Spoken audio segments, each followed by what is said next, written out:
यत्सङ्कल्पात्तपतितपनो वाति वातः समिन्धे वह निर्धत्ते धरणिरुदधीर्लङ्घते नैव वेलाम् सोऽयं श्रीमान् निखिलजगताम् अन्तरात्मावतीर्णो धर्मं रक्षन् दिशतु कुशलम् स्वामिनारायणो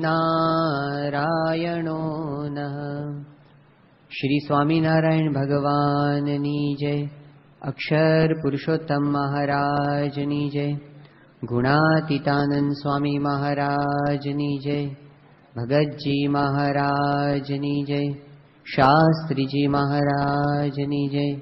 योगी जी महाराजनी जय। प्रमुख स्वामी महाराजनी जय। युवानो जागो। आ शिबिરની અંદર જ્યારથી આપણે આવ્યા ત્યાં સુધી એવી ઘણી બધી બાબત હતી જેમાં આપણી જાગૃતિ થોડી ઓછી હતી ને આજે વધારે છે. આપણી જાગૃતિનું લેવલ થોડું ઊંચું આવ્યું હોય એવું આપણે બધા આ છેલ્લા 4 દિવસથી અનુભવીએ છીએ. આપણી વ્યક્તિગત કારકિર્દીની બાબતમાં, કુસંગથી બચવાની બાબતમાં, અમુક પાયાના નિયમ ધર્મની બાબતમાં, પરિવારના સંબંધોની બાબતમાં, અસ્મિતાની બાબતમાં કંઈક આગળ વધવાની ખૂબ સારી પ્રેરણાઓ આપણને અહીંથી મળી છે. કેટલાક નિર્ણયો પણ આપણે અહીંથી કર્યા છે. પણ આપણે જેટલી કઈ વાતો સાંભળી એ બધી કેવી છે? પરિવર્તનની વાત. અને પરિવર્તન સહેલી બાબત નથી. નાનું સરખું પણ પરિવર્તન આપણે આચરણમાં લાવવું એ બહુ મહત્વની બાબત છે ને અઘરી પણ બાબત છે. કદાચ આપણે અહીં જેટલું સાંભળ્યું એટલી વાત યાદ રાખીને આપણે બીજાને કહી શકીએ ખરા. કદાચ આપણે બીજાને કન્વિન્સ પણ કરી શકીએ કે આ કરવા જેવું ખરું. પણ એ કરવું એ જુદી બાબત છે. જે વસ્તુને આપણે જાણીએ છીએ બધું આચરણમાં મૂકી શકતા નથી એ આપણો અનુભવ છે. અને આપણો જ કેવળ નહીં પણ દુનિયાના ઘણા બધા બુદ્ધિશાળી લોકોનો અનુભવ છે કે બહુ સારી સારી ડાઈ વાતો કરતા હોય પણ પોતે અનુભવ કરતા હોય કે જ્યારે વર્તવાનો પ્રસંગ આવે છે ત્યારે પોતે વર્તી શકતા નથી. આ જીવન એવું છે. કેટલાક બહારના એટલા એવા પરિબળો આપણી સામે ઊભા રે આવીને ત્યારે આપણે હારી જઈએ છીએ. કેટલીક આપણી પોતાની નબળાઈ એવી હોય છે કે જ્યારે સંજોગો આવે ત્યારે આપણે એની સામે હારી જઈએ છીએ. આ બંનેની સામે આપણે એક નોખા પ્રકારના બળની જરૂર પડે છે અને એ છે ગુરુનું બળ, ઈષ્ટદેવનું બળ. આપણી પાસે ગુણાતીત ગુરુ પરંપરા છે જેના દ્વારા ભગવાન આ પૃથ્વી પર પ્રગટ છે. આ બળ એટલું મોટું છે, શ્રીજી મહારાજે વચનામૃતની અંદર વારંવાર આ વાત કરી છે કે જ્ઞાનને જીવનમાં ઉતારવા માટે આ બળ વિના ચાલે એમ જ નથી. ગરડા અંત્યનું બીજું વચનામૃત શ્રીજી મહારાજ પાસે ત્યાં આગળ જ્યારે સંતો સામે બેઠા છે, હરિભક્તો બેઠા છે, જીવનમાં પ્રામાણિક સાધના કરનાર વ્યક્તિઓ બેઠી છે અને એમની સામે મહારાજ એવી વાત કરે છે કે જગત નાશવંત બધા જાણે છે. દેહને મૂકીને ચૈતન્ય જુદો થાય છે બધાને ખબર છે. ભગવાન સુખના સિંધુ છે એવી વાત પણ આપણે કથા વાર્તામાંથી સાંભળી છે, પણ જીવને જગતનું પ્રધાનપણું મળતું નથી. અને ભગવાનનું પ્રધાનપણું હૃદયમાં થતું નથી એનું શું કારણ છે? છેલ્લે મહારાજ જવાબમાં એક જ વાત લાવ્યા, પ્રત્યક્ષ ભગવાનના સ્વરૂપની નિષ્ઠા થાય ને તો જ જ્ઞાન જીવનમાં ઉતરે, બાકી વાતો મારે. પ્રથમનું 56મું વચનામૃત. મુક્તાનંદ સ્વામી આવો પ્રશ્ન મહારાજને પૂછે કે મહારાજ, અમે કથામાં સાંભળીએ છીએ ત્યારે એમ થઈ જાય છે કે આપણે આત્મા રૂપે વર્તવું છે, અમે આત્માનો વિચાર પણ કરી લઈએ છીએ, પણ વર્તવાની વાત આવે ત્યારે આત્મા રૂપે વર્તાતું નથી, દેહરૂપ થઈ જવાય છે. એનું કારણ શું મહારાજ? કે ઈષ્ટદેવના સ્વરૂપની નિષ્ઠા વિના કોઈ દિવસ આત્મજ્ઞાન આચરણમાં આવી શકતું નથી. મધ્યનું 37મું વચનામું શ્રીજી મહારાજે પ્રશ્ન પૂછ્યો, જ્ઞાની માણસ પણ પોતાની પ્રકૃતિ પ્રમાણે જ વર્તે છે. ખબર હોય કે આમ કરવું જોઈએ ને આમ ન કરવું જોઈએ, પણ એ પ્રમાણે કરી શકાતું નથી. આપણામાંથી ઘણા બધાને અનુભવ છે, આપણે વિચાર કર્યો હોય કે સવારે વહેલા ઉઠવું છે, પણ ઉઠી શકાતું નથી. આપણે નક્કી કર્યું હોય કે ગુસ્સો નથી કરવો, પણ ગુસ્સો થઈ જાય છે. આપણે નક્કી કર્યું હોય કે હવે પછી આપણે અભ્યાસમાં આવા નિયમિત થઈ જવું છે. આમાંથી ઘણા બધાને એવો આપણો અનુભવ છે બોલો કે જ્યારે પરીક્ષા હોય એ એકદમ નજીક આવી ગઈ હોય અને આપણે રાત્રે જાગીને રિવિઝન કરતા હોઈએ, એ વખતે આપણને એવો વિચાર આવે છે કે આવતા વર્ષે તો શરૂઆતથી તૈયારી ચાલુ કરી દેવી છે. બોલો કેટલાને એવો વિચાર આવ્યો છે? લગભગ આપણને બધાને. પણ બીજી પરીક્ષા આવે ને ત્યારે એવું જ હોય કે હવે આવતી પરીક્ષા આવે ને ત્યારે તો આપણે પહેલેથી તૈયારી ચાલુ કરી દેવી છે. તો ઘણા બધા નિર્ણયો આપણે કરીએ છીએ. પરમ પૂજ્ય સ્વામીશ્રીએ 1950ની સાલમાં એક પ્રતિજ્ઞા કરી હતી કે હું મારા દેહની પરવાહ કર્યા વિના આ સંસ્થાની સેવા કરીશ. આ શબ્દો એ સારધાર આજ 60 વર્ષ પછી પણ પોતે જીવે છે, આપણો બધાનો અનુભવ છે. પણ આપણે પોતાનો વિચાર કરીએ, ઘણી બધી પ્રતિજ્ઞાઓ આપણે જીવનમાં કરીએ છીએ, પણ એ પ્રતિજ્ઞા એ પ્રમાણે આપણે કેટલો સમય વર્તી શકીએ છીએ? નક્કી તો થાય છે, વર્તાતું નથી. સંજોગો સામે હારી જવાય છે. બીજો પ્રશ્ન એ ઊભો થાય છે, આપણને એવો આત્મવિશ્વાસ નથી આવતો કે આપણે સંજોગોની સામે આગળ વધી શકીશું. આપણે નાસીપાસ થઈ જઈએ છીએ, હારી જઈએ છીએ. ઘણી વખત આમાંથી ટેન્શન, સ્ટ્રેસના પ્રશ્નો ઊભા થાય છે. આજની યુવા પેઢીનો આ બહુ જ સળગતો પ્રશ્ન છે કે જ્યારે કઠણ સંજોગો આવે છે ત્યારે આપણે હારી જઈએ છીએ. અને ત્યાં સુધી કે કેટલાક લોકો આપઘાતનો રસ્તો પણ અપનાવે છે. ઘણા બધા આપઘાત નથી કરતા, પણ સતત સ્ટ્રેસનો અનુભવ કરે છે. આ વાસ્તવિકતા છે. હવે આજનો આપણો વિષય છે પ્રમુખ સ્વામી છે સાથે. આજે આપણે લડવા માટે તૈયાર થઈએ છીએ. કુંવર છે, મોટો થઈ ગયો, 18 વર્ષનો રાજકુંવર છે, અને હવે એને બધી પ્રકારની શસ્ત્રની તાલીમ આપી દેવામાં આવી. એને શસ્ત્ર સરંજામ બધા આપી દેવામાં આવ્યા. એની બંદૂકમાં ગોળીઓ ભરી દેવામાં આવી. એને બખ્તર પહેરાવી દેવામાં આવ્યું. એને કપાળમાં ચાંદલો કરી દેવામાં આવ્યો. હવે શું કરવાનું છે? અવસર આવ્યો રણ રમવા તણો, અતિ અમૂલ્ય નવ મળે નાણે. મુક્તાનંદ સ્વામીના શબ્દો છે. હવે વાસ્તવિક જીવનમાં આપણે આગળ વધવાના છીએ. અત્યાર સુધી આપણને શસ્ત્ર સરંજામ બરાબર તૈયાર કરીને આપ્યા છે. હવે આપણે લડવા નીકળીએ છીએ. તો એની અંદર મુક્તાનંદ સ્વામીએ કીધું કે આપણી પાસે મોટું બળ કયું છે. એમાં એમણે વાત કરી કે સામે સંગ્રામ તો મોટો છે, શત્રુઓ બધા બહુ ભારે ભારે છે. અને કેવા શત્રુઓ છે? એમણે કીધું કે પાખરિયા નર તો કંઈક પાડ્યા ખરા. એવા શત્રુઓ છે કે બળવાનને હરાવી દીધા છે. ને કેવા કેવા બળવાન? શૃંગી, શશી, સુરરાજ જેવા, કે મોટા મોટા દેવતાઓને હરાવી દીધા. એવા શત્રુઓ આપણી સામે ઊભા છે અને એની સામે આપણે બાથ પીડી છે. તો એ વખતે આપણી પાસે કયું બળ છે? મુક્તાનંદ સ્વામી કહે છે એક જ બળ છે, એક ગુરુદેવથી તેહ ભાગે. બધાને હરાવી દેનારા શત્રુઓ, પણ એક ગુણાતીત એક ગુરુદેવ. એક ગુરુદેવથી તેહ ભાગે. તેહ ગુરુદેવ તો તાહેરી કોર છે. જડમતી તોય નવ, જડબુદ્ધિ તોય નવ મતી જાગે. કે આપણી કોર છે જે ગુરુદેવ એ બધા શત્રુઓને હરાવવાની અંદર સમર્થ છે. એ આપણી પાસે છે, એ આપણી માલિકીની વસ્તુ છે. અને એટલે પ્રમુખ સ્વામી છે સાથે એ વિષય આપણને એવું નથી કહેવા માંગતો કે હવે તમારે કંઈ કરવાનું નથી, બાપા બેઠા છે ને, પણ એ વિશે આપણને એમ કહેવા માંગે છે કે બાપા આપણી સાથે છે એટલે આપણે બધું કરવા સમર્થ છીએ અને હવે કરવા માંડવાનું છે. પ્રશ્ન એ આપણી સામે આવીને ઉભો છે કે સ્વામી તો છે પણ આપણે ક્યાં અને સ્વામી ક્યાં? સ્વામી આપણી મદદ કરવા માટે અહીં કેવી રીતે આવી શકે? પણ સ્વામીશ્રી એ એવા સમર્થ પુરુષ છે કે એમને દેશની કે કાળની મર્યાદાઓ નડતી નથી. સ્વામીશ્રી એવા સમર્થ પુરુષ છે કે એ ધારે તો આપણને દરેક સંજોગોમાં દરેક સ્થાને મદદ કરી શકે છે. કેમ? કારણ કે એ ગુણાતીત છે. ગુણાતીતાનંદ સ્વામી, ભગતજી મહારાજ, શાસ્ત્રીજી મહારાજ, યોગી બાપા અને પ્રમુખ સ્વામી મહારાજ એ સ્વયં અક્ષર બ્રહ્મ છે. એ તત્વ એવું છે કે એના હાથમાં અનંત બ્રહ્માંડોની ચાવી છે અને એ આપણી સાથે છે. આપણને એમ લાગે કે બહાર સંજોગો વિપરીત છે, પણ આ પુરુષ એવા છે જે સંજોગોને બદલી શકે છે.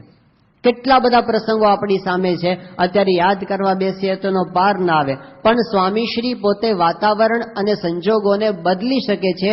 આવા આપણી નજર સમક્ષ સેંકડો પ્રસંગો તરવરે છે. જ્યારે 2003ની સાલની અંદર નીલકંઠ વર્ણી જે આઈમેક્સ ફિલ્મ બનતી હતી એના માટેનું શૂટિંગ ચાલતું હતું. એ વખતે એના માટે અમેરિકાથી જે એના ડાયરેક્ટર આવ્યા હતા, જે એના ફોટોગ્રાફર આવ્યા હતા, એના વિડીયોગ્રાફર આવ્યા હતા, એની બધી ટીમ આવી હતી. એ લોકોનો બધાનો એક અનુભવ હતો. એ કહેતા કે આપણી ટીમની અંદર ઘણા બધા ડિપાર્ટમેન્ટ છે. લાઇટિંગ ડિપાર્ટમેન્ટ જુદો છે અને આ બધું સેટલ કરવાનો ડિપાર્ટમેન્ટ જુદો છે અને મેકઅપ કરવાવાળાનો ડિપાર્ટમેન્ટ જુદો છે. પણ એમણે કીધું કે એક ડિપાર્ટમેન્ટ એ બધાથી નોખો છે. એ ડિપાર્ટમેન્ટ છે નેચર ડિપાર્ટમેન્ટ. આ પ્રકૃતિને બદલનારો એક વિભાગ એ એકલા પ્રમુખ સ્વામી મહારાજ છે. એવું ધોળિયાઓને અનુભવ થયો જ્યારે એવા પ્રસંગો આવ્યા. જ્યારે હિમાલયની અંદર શૂટિંગ કરવા જવાનું થયું અને જે સ્થાને સર્વે કરીને શૂટિંગનું નક્કી કરેલું એ સ્થાને જઈને ઉભા રહ્યા અને જોયું તો એ સ્થાને બરફ જ ન મળે. જે સ્થાને દર વર્ષે બરફ હોય એ સ્થાને એ વખતે બરફ જ નહીં, સ્નો જ ના મળે. હવે કાળો ડિબાંગ બધા દેખાય ડુંગરાઓ, લાગે જ નહીં કે હિમાલય છે, આપણે ગિરનારમાં ઊભા હોય એવું લાગે. એટલે બધા મૂંઝાણા કે આ તો બહુ ભારે થઈ. તપાસ કરતા ખબર પડી કે આ વર્ષે એટલી બધી ગરમી પડી કે બરફ બધો ઓગળી ગયો. હવે શું કરવું? તાત્કાલિક તો કઈ બરફ લાવી શકાતો નથી. આજુબાજુ બહુ બધે તપાસ કરી પણ ક્યાંય આ વસ્તુ શક્ય બની એમ હતી નહીં. બધા જ મૂંઝાણા. છેલ્લે સ્વામીશ્રીને ફોન કર્યો અને બાપાએ કીધું અમે ભગવાનને પ્રાર્થના કરીએ છીએ કાલે શૂટિંગ ચાલુ કરજો, થઈ જશે. હવે કેવી રીતે કરવું? સ્વામી કે કાલે કરજો. રાત્રે બધા સૂઈ ગયા અને સવારે ઉઠ્યા તો આખા બધા જ ડુંગરાઓ બરફથી આચ્છાદિત થઈ ગયા હતા. આખી રાત બરફ વર્ષા થઈ હતી. જે સિઝનમાં ક્યારેય બરફ વર્ષા ન થાય એ સિઝનમાં થઈ અને સારામાં સારું શૂટિંગ આવ્યું. આવા તો અનેક પ્રસંગો. મોઢેરાની અંદર જ્યારે શૂટિંગ માટે ગયા અને એ વખતે આટલા વાદળાઓ આવી ગયા હતા અને ત્યારે સ્વામીશ્રી પાસે બધાએ વાત કરી કે બાપા અત્યારે આપણે રાહ જોવી પડશે કારણ કે વાદળાઓ ઉપર આવી ગયા છે અને લાઇટ બરાબર આવતી નથી. સ્વામીશ્રી ઉપર જોઈને કે ખસી જાઓ, ખસી જાઓ, ખસી જાઓ. 3 વખત સ્વામી બોલ્યા અને જોયું તો થોડીક સેકન્ડમાં વાદળાઓ ખસી ગયા અને શૂટિંગ ચાલુ થઈ ગયું. આ બધાએ નજરે જોયું હતું. તો પ્રકૃતિ ઉપર જે પુરુષનું નિયંત્રણ છે એ પુરુષ આપણી સાથે છે. જરૂર પડશે ત્યારે વાતાવરણને પણ પોતે બદલી શકે છે. આ પુરુષ એવા છે જેમના હાથમાં આપણું પ્રારબ્ધ છે. ઘણા કહે છે ને કે નસીબમાં લખ્યું એ થાય. આપણું નસીબ તો આપણા ગુરુ છે. એ ધારે તે રીતે આપણા નસીબને પલટી શકે છે. શ્રીજી મહારાજે ગરડા પ્રથમના 58માં વચનામૃતમાં વાત કરી. મોટા પુરુષની કૃપા થાય તો રંક હોય એ રાજા પણ થઈ જાય. મોટા પુરુષની કૃપા થાય તો ગમે એવું ભૂંડું પ્રારબ્ધ હોય એ પણ રૂડું થઈ જાય. આપણા હજારો હરિભક્તોને એવા અનુભવ છે. એને સ્વામીશ્રીના આશીર્વાદથી રંકમાંથી રાજા થવાનો અનુભવ થયો છે. કેટલાય આપણા સુરતમાં હશે, આજુબાજુ નજર ફેરવશો તો તમને દેખાશે. પ્રારબ્ધ બદલી નાખે છે. આપણા ઉપર મોટું વિઘ્ન આવવાનું હોય ટાળી નાખે છે. આજથી 4-5 દિવસ પહેલા એક યુવકનો ફોન આવ્યો હતો. અમેરિકામાં ફ્લોરિડામાં વસે છે. નામ કહેવાની એણે ના પાડી છે એટલે નામ નથી આપતો. તો એ યુવકે વાત કરી કે હમણાં મારા ઘરની અંદર એક બહુ ભારે પ્રસંગ બની ગયો. એમણે કીધું કે એમના જે ધર્મપત્ની છે ત્યાં નર્સ તરીકે નોકરી કરે છે હોસ્પિટલની અંદર. તો એક વખત એવું બન્યું, આ થોડાક અઠવાડિયા પહેલા, કે એ પોતે ત્યાં પેલી ઇન્જેક્શન આપવા માટે ગયા હતા એક પેશન્ટને.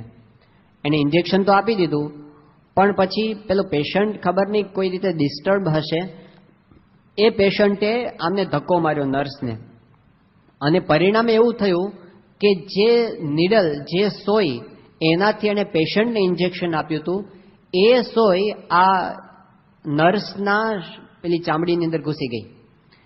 હવે આવું થાય એ બહુ, ત્યાં અમેરિકાની અંદર લોકો બહુ જ જાગૃત છે, એટલે તરત જ ધ્યાન એ રાખવું પડે, કારણ કે પહેલામાં જેટલા રોગ હોય એ બધા આમનામાં આવવાની શક્યતા ખરી. એટલે એણે તરત હોસ્પિટલમાં રિપોર્ટ કર્યો.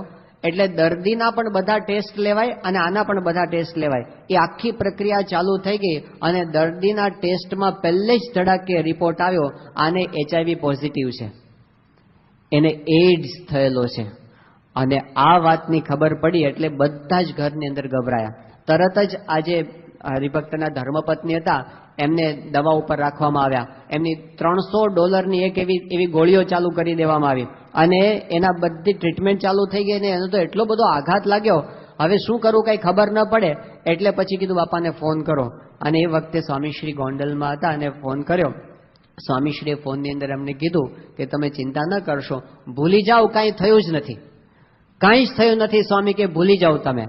અને આશ્ચર્ય શું થયું કે જેટલા ટેસ્ટ રિઝલ્ટ આના પછી આવે ને સ્વામીના આશીર્વાદ પછી, બધાની અંદર પેલા જે નર્સ હતા એના નેગેટિવ રિઝલ્ટ આવવા માંડ્યા. અને પછી નક્કી થયું કે આમની ઉપર કોઈ જ એઇડ્સની અસર થઈ નથી.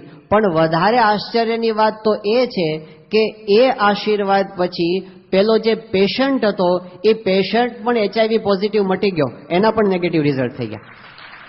હવે આને શું સમજવું, ડોક્ટરો આને શું કે? આ ઘટનાને વર્ણન કરવા માટે સાયન્સ પાસે કઈ થિયરી છે?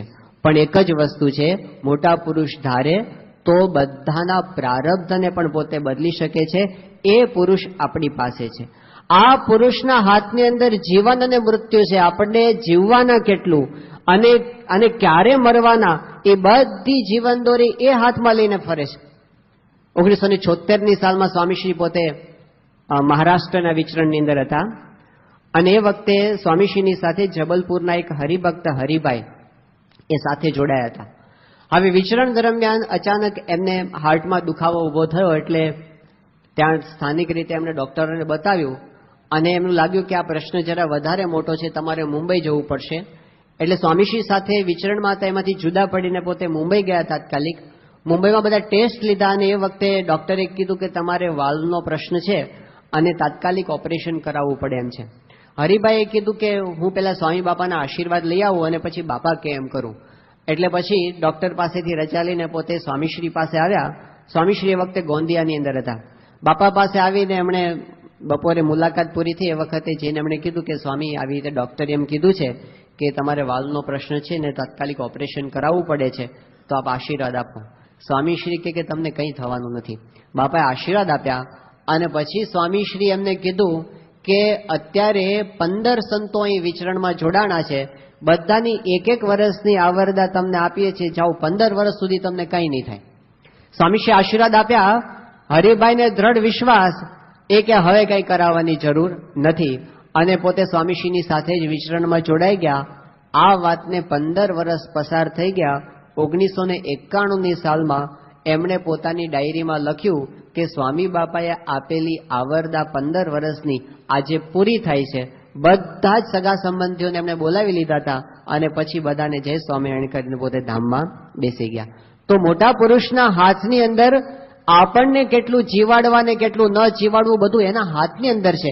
અને એ પુરુષ, એ ગુરુ, એ આપણી પાસે છે. અને સૌથી વિશેષ તો એ કે એ પુરુષની પાસે આપણું કલ્યાણ કરવાની સત્તા છે. આ બ્રહ્માંડમાં બીજા કોઈની પાસે નથી. એ મોક્ષની ચાવી એમની પાસે છે.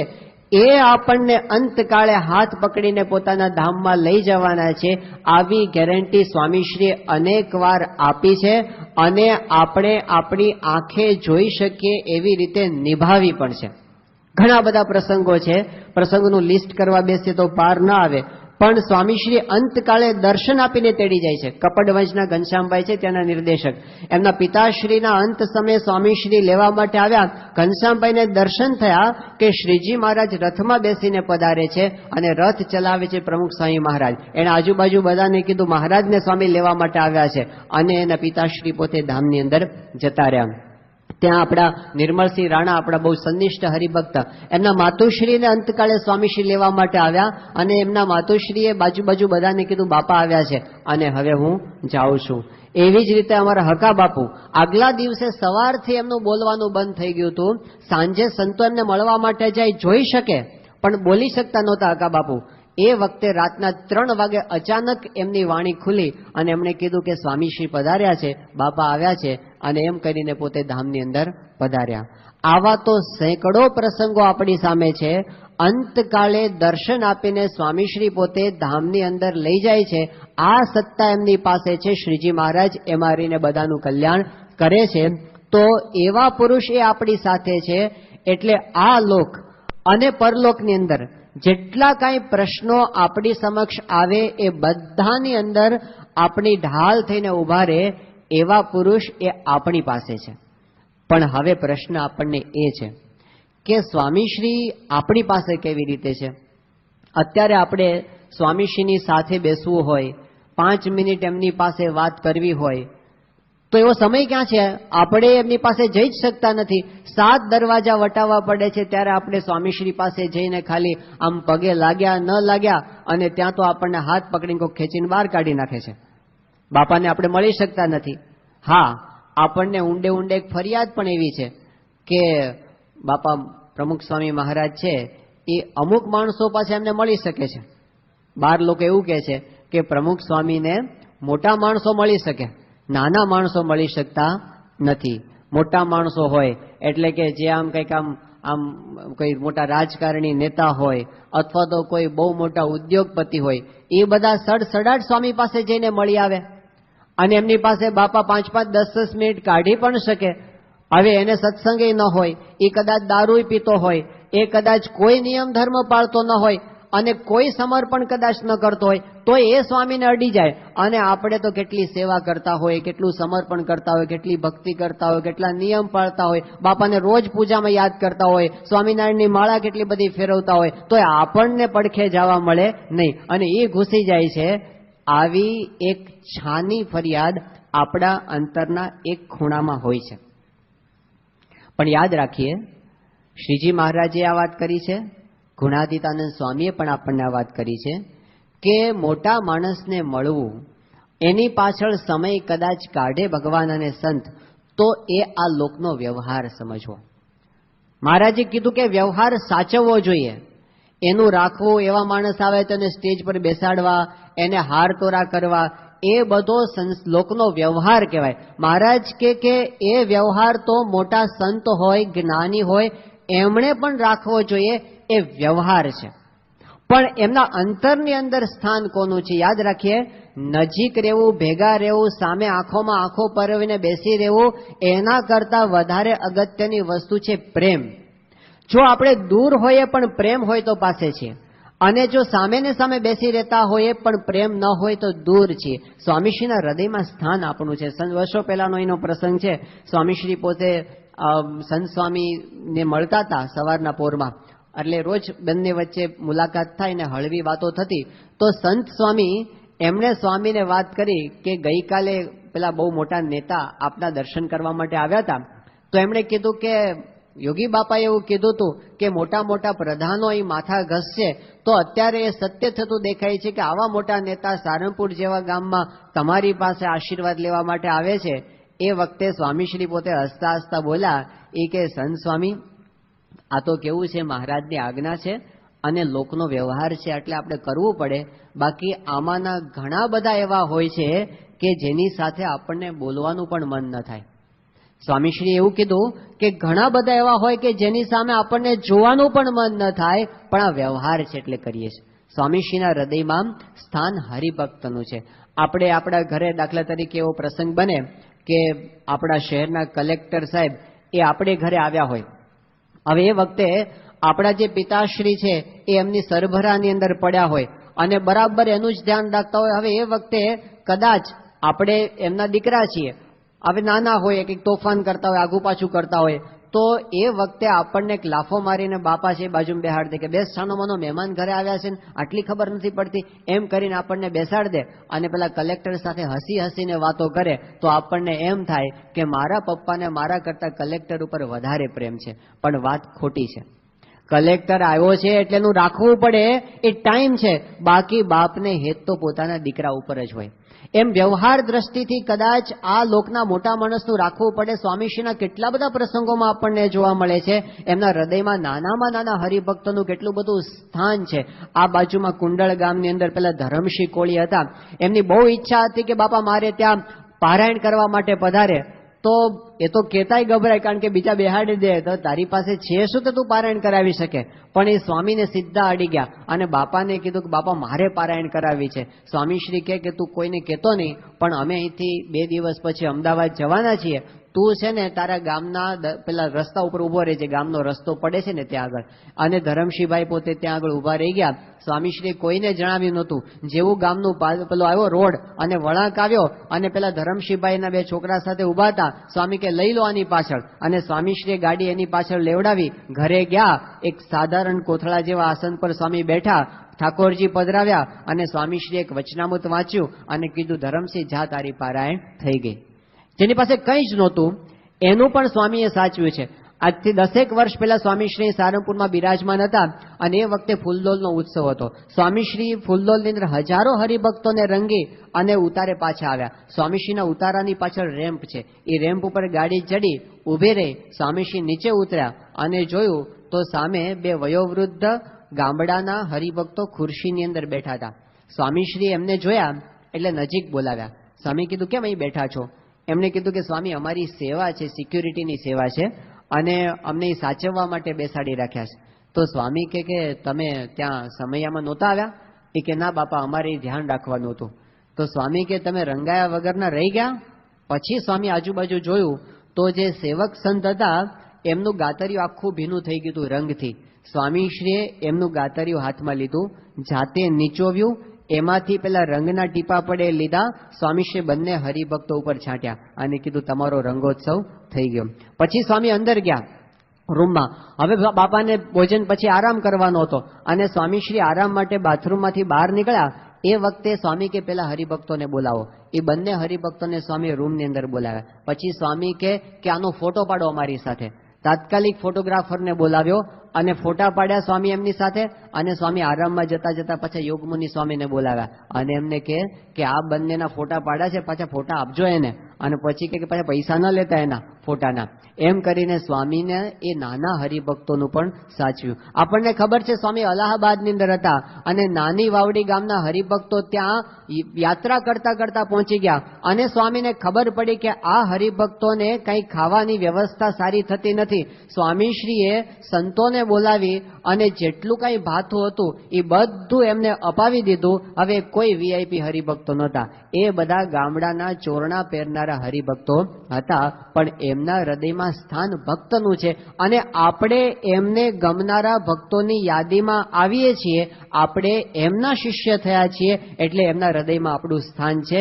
તો સ્વામીશ્રી એ રીતે આપણાથી દૂર હોવા છતાં આપણાથી દૂર નથી. બીજી બાબત, ઘણી વખત આપણને તમને ને અમને બધાને એક પ્રશ્ન થાય છે કે બાપા પાસે જ્યારે જઈએ ત્યારે સ્વામી આપણને ઓળખતા નથી, સ્વામીશ્રી આપણું નામ જાણતા નથી. અમે તો સાધુ થઈ ગયા અને છતાં પણ સ્વામીશ્રી પાસે ઘણી વખત જઈને ઉભા રહીએ તો સ્વામી એમ પૂછે કે તું કયા મંદિરમાં રહે છે, એવો એ પ્રશ્ન આપણને પૂછે.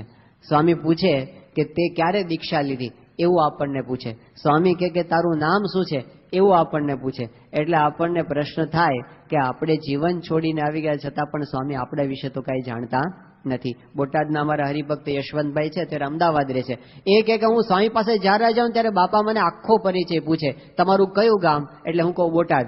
કે શું નામ? કે યશવંતભાઈ. શું ધંધો કરો છો? એ કે મેડિકલ સ્ટોર છે. એ કે 11 વખત સ્વામી મને આખો પરિચય પૂછ્યો છે, 11 વખત. ત્યારે મને એમ લાગે છે કે સ્વામી કાંઈ મને ઓળખતા નથી. આવો પ્રશ્ન આપણને થાય. પણ વાસ્તવિકતા એ છે કે સ્વામીશ્રી આપણા વિશે બધું જ જાણે છે. બધું એટલે કેટલું ખબર છે?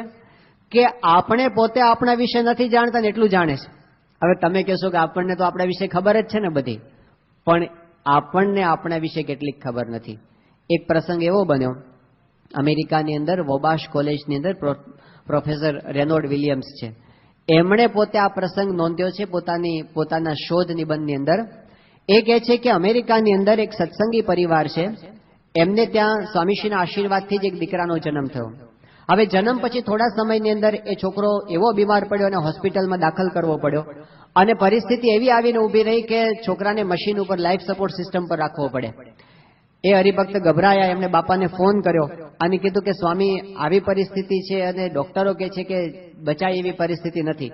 સ્વામીશ્રીએ આશીર્વાદ આપ્યા. સ્વામી કે ચિંતા ન કરતા, ભગવાન સારું કરી દેશે. બાપા કે 2 દિવસમાં સાજું થઈ જશે. પછી સ્વામી કે ડોક્ટરો એને રજા પણ આપી દેશે. સ્વામી કે પછી એ હરતો ફરતો થઈ જશે. પછી સ્વામી આગળ બોલ્યા, બાપા કે પણ એ પછી ફરી માંદો પડશે, ફરી એને હોસ્પિટલમાં દાખલ કરવાનો થશે, ફરી વખત એને આ મશીન ઉપર રાખવો પડશે અને પછી એ નહીં જીવે, એ ધામમાં જશે. એટલે પેલા હરિભક્તે કીધું, બાપા કેમ એવું કહો છો?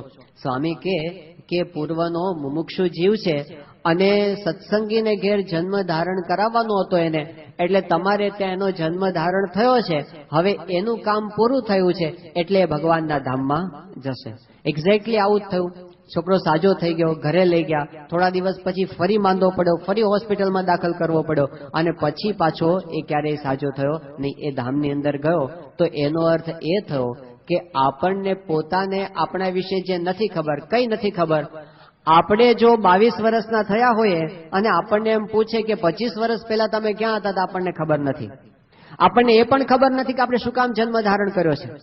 આ જન્મ પહેલા આપણે ક્યાં હતા અને શેના માટે આ જન્મ ધારણ આપણો થયો છે, એ બધું એમના કોમ્પ્યુટરની અંદર છે, એ દેખાડતા નથી એટલું. એટલે સ્વામીશ્રી આપણા વિશે બધું જ જાણે છે, દૂર બેઠા હોવા છતાં એમને આપણી ખબર છે, એટલે એ આપણી નજીક છે. સ્વામીશ્રી આપણી નજીક છે એનું ત્રીજું કારણ એ છે કે સ્વામી આપણી પ્રાર્થના સાંભળે છે. જ્યારે જ્યારે આપણે વાત કરતા હોઈએ, બાપા આપણી પ્રાર્થના સાંભળે જ છે. સ્વામીશ્રી 1991ની સાલમાં આફ્રિકાના વિચરણમાં હતા.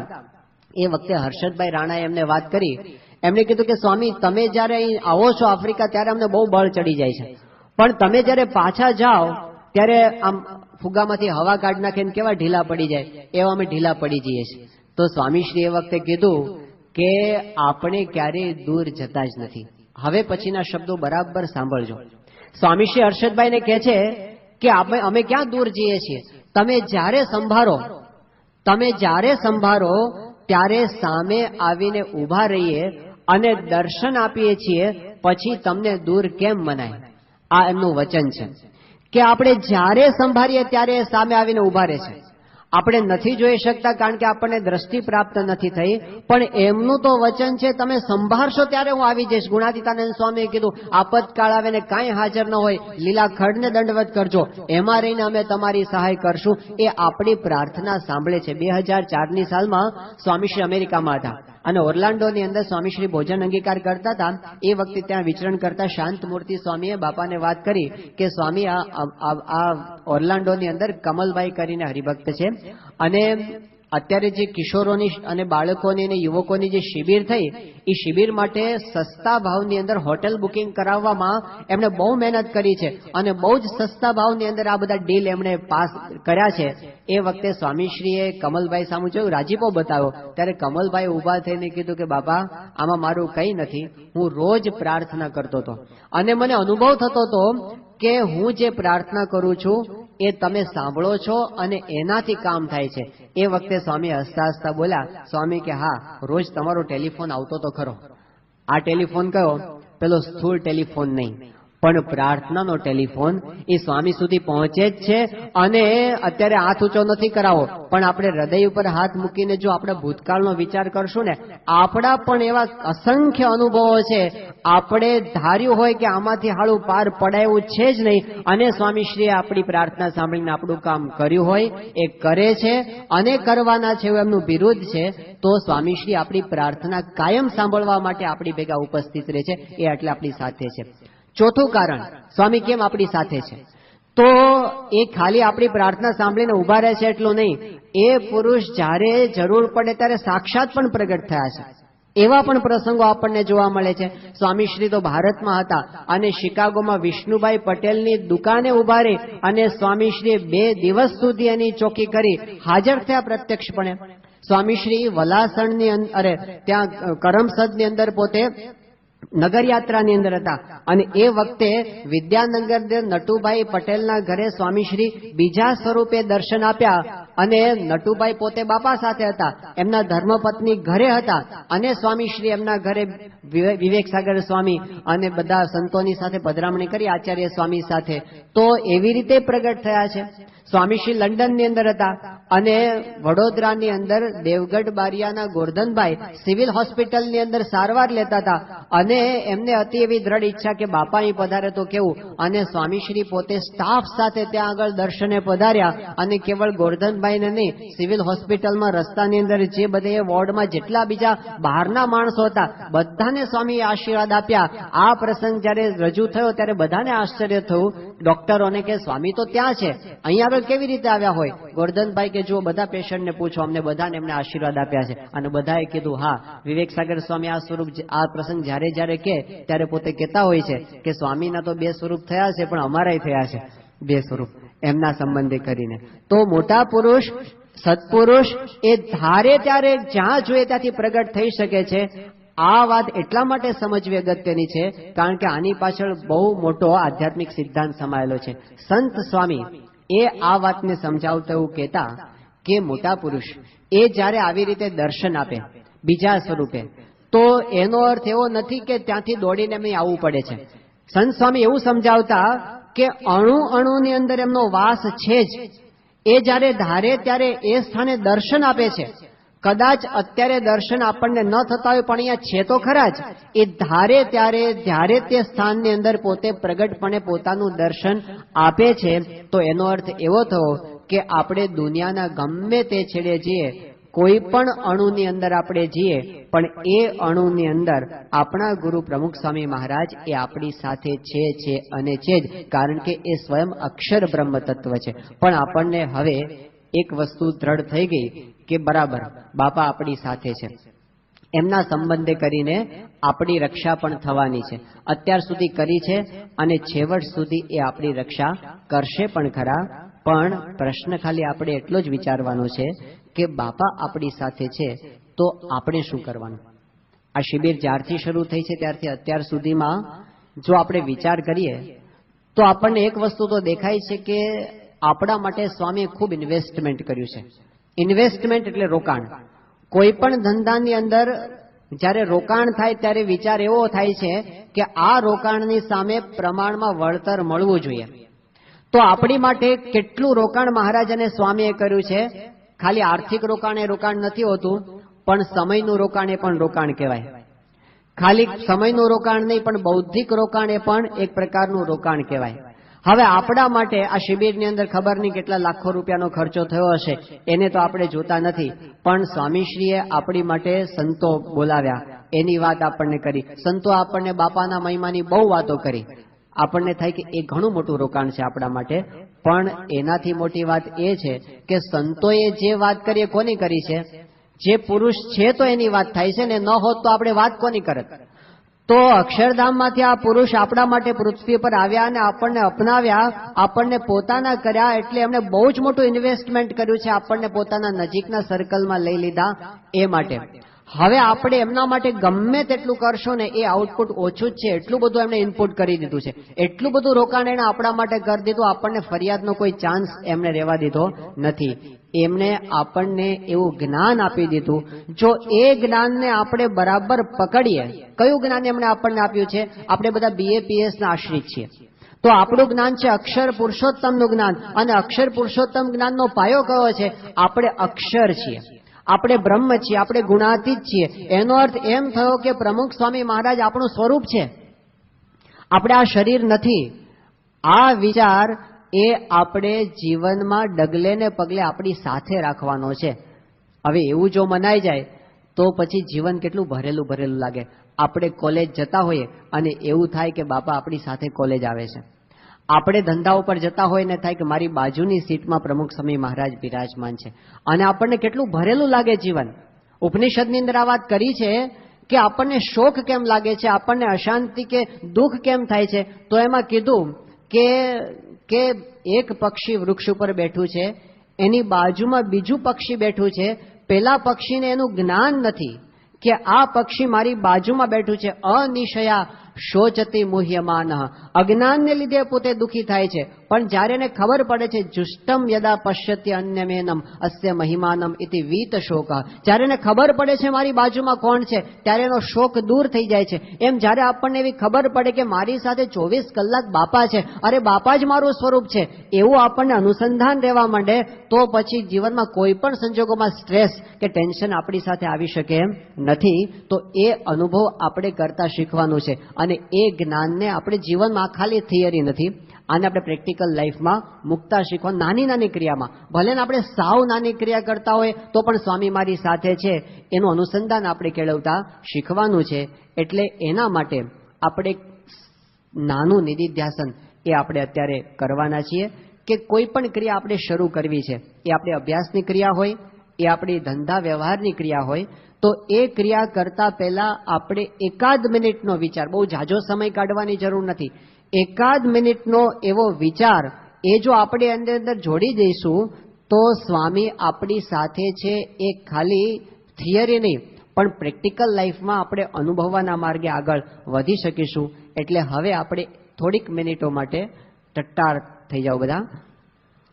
બસ એક નાનું નિધિધ્યાસન એ આપણે કરવાનું છે. આંખો બંધ કરી દેજો, ઊંડો શ્વાસ લેજો, શ્વાસ બહાર કાઢો, ફરી વખત શ્વાસ લો, શ્વાસ બહાર કાઢો, ફરી વખત શ્વાસ લો, ધીમેથી શ્વાસ બહાર કાઢો. હવે અહીંથી જે શબ્દો બોલાય એને આપણે હૃદયમાં ધારવાના છે. સ્વામીશ્રીના આપણે દર્શન કર્યા છે. સ્વામીશ્રીની જે મૂર્તિ આપણને ઇદમ દેખાતી હોય એ સ્વરૂપને આપણે ધારીએ. સ્વામીશ્રી આપણી બરાબર સામે બિરાજમાન છે, સાવ નજીક. આપણે સ્વામીશ્રીની સામે બેઠા છીએ. સ્વામીશ્રી આપણી આંખોમાં આંખો પરોવી અને મંદ સ્મિત કરી રહ્યા છે. હે સ્વામી,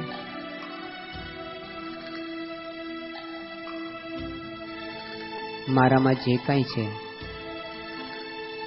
એ બધું આપનું આપેલું છે. મારા શરીરમાં, મારા મનમાં, મારા હૃદયમાં આપની જ શક્તિનો સંચાર થઈ રહ્યો છે. અત્યારે હું જે ક્રિયા કરવા જઈ રહ્યો છું એ આપના જ બળથી હું કરવા માંગુ છું. સ્વામી, આપને રાજી કરવા માટે જ મારે આ ક્રિયા કરવી છે. આપ મારા પર કૃપા દ્રષ્ટિ કરો. હું સ્વામીની નજીક જાઉં છું. સ્વામીના ચરણારવિંદમાં મારું મસ્તક અડાડું છું. મારી આંખની પાપણનો સ્પર્શ સ્વામીશ્રીના ચરણારવિંદના અંગૂઠાને થઈ રહ્યો છે. સ્વામીશ્રી પોતાના બંને હાથ મારા મસ્તક ઉપર મૂકે છે અને એક દિવ્ય ચેતનાનો સંચાર મારા સમગ્ર અસ્તિત્વની અંદર થઈ ગયો છે. હવે હું જે ક્રિયા કરું છું એ મારે નથી કરવાની. મારામાં રહીને સ્વામી જ એ ક્રિયા કરવાના છે. સ્વામીશ્રીના આવા ઉર્જાસભર આશીર્વાદથી હું ધન્યતાનો અનુભવ કરું છું, હળવાશનો અનુભવ કરું છું. હવે મને કોઈ ટેન્શન નથી, કોઈ જ સ્ટ્રેસ નથી. મારો વિજય નિશ્ચિત છે. હવે ધીમે રહીને આંખો ખોલી નાખો. આમાં કદાચ 15-20 સેકન્ડ કે અડધી મિનિટ જેટલો સમય આપણો પસાર થશે, પણ એનાથી આપણી ક્રિયા આધ્યાત્મિક થશે અને સ્વામી આપણી સાથે જ છે એવું આપણને ક્રિયા દરમિયાન પણ અનુભવાશે. આપણે હળવાશનો અનુભવ કરી શકશું. કામ સારું થશે, મહેનત સારી થશે ને છતાં એનું ટેન્શન આપણને નહીં લાગે. આ ઉપાય શ્રીજી મહારાજે વચનામૃતની અંદર બતાવ્યો છે, ગુણાતીતાનંદ સ્વામીએ વાતોમાં બતાવ્યો છે અને એ ઉપાય આપણે જીવનમાં અજમાવી શકીએ. એટલા માટે આ પુરુષ આ પૃથ્વી ઉપર હંમેશ માટે પ્રગટ રહ્યા છે, એ આપણને મળ્યા છે. તો આજના દિવસે મહારાજ સ્વામીને પ્રાર્થના કરીએ, બાપા આપ અમારી સાથે જ છો, સાથે જ રહેજો અને એનો અનુભવ પણ અમને સદા કરાવજો.